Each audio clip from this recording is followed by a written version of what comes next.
इस साल करवा चौथ 1 नवंबर को है। उस दिन बुधवार और वक्रतुंड संकष्टी चतुर्थी व्रत भी है। बुधवार का दिन गणेश जी की पूजा के लिए है और करवा चौथ व्रत में भी गणेश जी के साथ माता गौरी की पूजा करते हैं। हिंदू कैलेंडर के अनुसार करवा चौथ व्रत कार्तिक कृष्ण चतुर्थी को रखा जाता है। करवा चौथ पूजा विधि।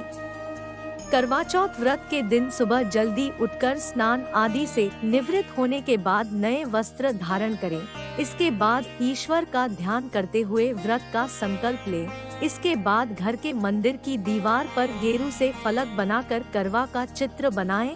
शाम के समय फलक वाले स्थान पर चौकी रखकर लाल रंग का कपड़ा बिछाएं। इसके बाद भगवान शिव और माता पार्वती की तस्वीर स्थापित करें। पूजा की थाली में दीप, सिंदूर, अक्षत, कुमकुम, रोली और मिठाई रखें और साथ में करवे में जल भरकर रखें। पूजा के दौरान माता पार्वती को 16 श्रृंगार सामग्री जरूर अर्पित करनी चाहिए। इसके बाद शिव शक्ति और चंद्रदेव की पूजा करें। अंत में करवा चौथ व्रत की कथा सुने। रात में चांद के निकलने के बाद छलनी के अंदर चंद्रमा को देखने के बाद चंद्रदेव की पूजा करें और अर्घ्य दें। इसके बाद पानी पीकर अपना व्रत खोलें। इन नियमों का रखें ध्यान। करवा चौथ के दिन विवाहित महिलाओं को उनकी सास द्वारा सरगी दी जाती है। उसे सूर्योदय से पहले ही खा लेना चाहिए। करवा चौथ के दिन 16 श्रृंगार जरूर करने चाहिए क्योंकि इन्हें सुहाग का प्रतीक माना जाता है। करवा चौथ के दिन काले या सफेद रंग के कपड़े पहनने से बचना चाहिए। करवा चौथ के पूजन के दौरान महिलाओं को अपना मुख ईशान कोण, उत्तर पूर्व दिशा की तरफ रखना चाहिए। करवा चौथ के दिन अपने बड़े बुजुर्गों का आशीर्वाद जरूर लेना चाहिए। साहूकार के 7 लड़के, एक लड़की की कहानी। करवा चौथ की पौराणिक व्रत कथा। श्री गणेशाय नमः। करवा चौथ व्रत कथा। एक साहूकार के 7 लड़के और एक लड़की थी।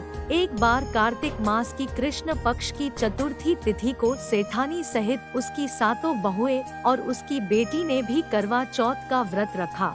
रात्रि के समय जब साहूकार के सभी लड़के भोजन करने बैठे तो उन्होंने अपनी बहन से भी भोजन कर लेने को कहा। इस पर बहन ने कहा, भाई अभी चांद नहीं निकला है। चांद के निकलने पर उसे अर्घ्य देकर ही मैं आज भोजन करूंगी। साहूकार के बेटे अपनी बहन से बहुत प्रेम करते थे। उन्हें अपनी बहन का भूख से व्याकुल चेहरा देख बेहद दुख हुआ। साहूकार के बेटे नगर के बाहर चले गए और वहां एक पेड़ पर चढ़कर अग्नि जला दी।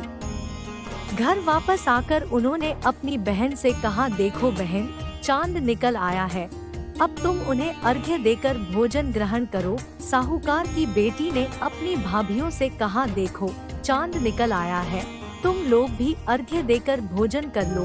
ननद की बात सुनकर भाभियों ने कहा, बहन अभी चांद नहीं निकला है, तुम्हारे भाई धोखे से अग्नि जलाकर उसके प्रकाश को चांद के रूप में तुम्हें दिखा रहे हैं।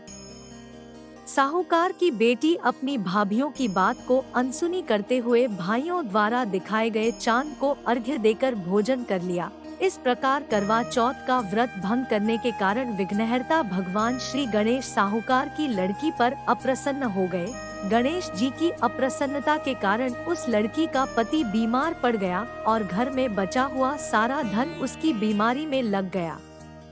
साहूकार की बेटी को जब अपने किए हुए दोषों का पता लगा तो उसे बहुत पश्चाताप हुआ। उसने गणेश जी से क्षमा प्रार्थना की और फिर से विधि विधान पूर्वक चतुर्थी का व्रत शुरू कर दिया। उसने उपस्थित सभी लोगों का श्रद्धानुसार आदर किया और तदुपरांत उनसे आशीर्वाद ग्रहण किया।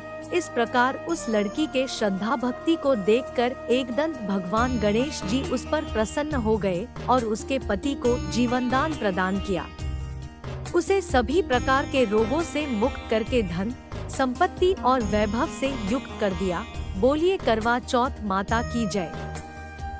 करवा चौथ की देवी करवा की कथा। करवा चौथ की कहानी है कि देवी करवा अपने पति के साथ तुंगभद्रा नदी के पास रहती थी।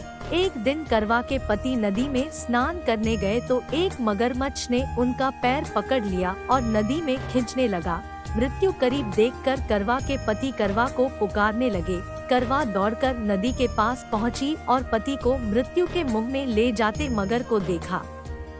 करवा ने तुरंत एक कच्चा धागा लेकर मगरमच्छ को एक पेड़ से बांध दिया। करवा के सतीव के कारण मगरमच्छ कच्चे धागे में ऐसा बंधा कि टस से मस नहीं हो पा रहा था। करवा के पति और मगरमच्छ दोनों के प्राण संकट में फंसे थे। करवा ने यमराज को पुकारा और अपने पति को जीवनदान देने और मगरमच्छ को मृत्युदंड देने के लिए कहा।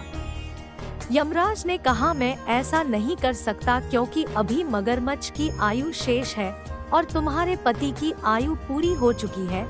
क्रोधित होकर करवा ने यमराज से कहा, अगर आपने ऐसा नहीं किया तो मैं आपको शाप दे दूंगी। सती के शाप से भयभीत होकर यमराज ने तुरंत मगरमच्छ को यमलोक भेज दिया और करवा के पति को जीवन दान दिया।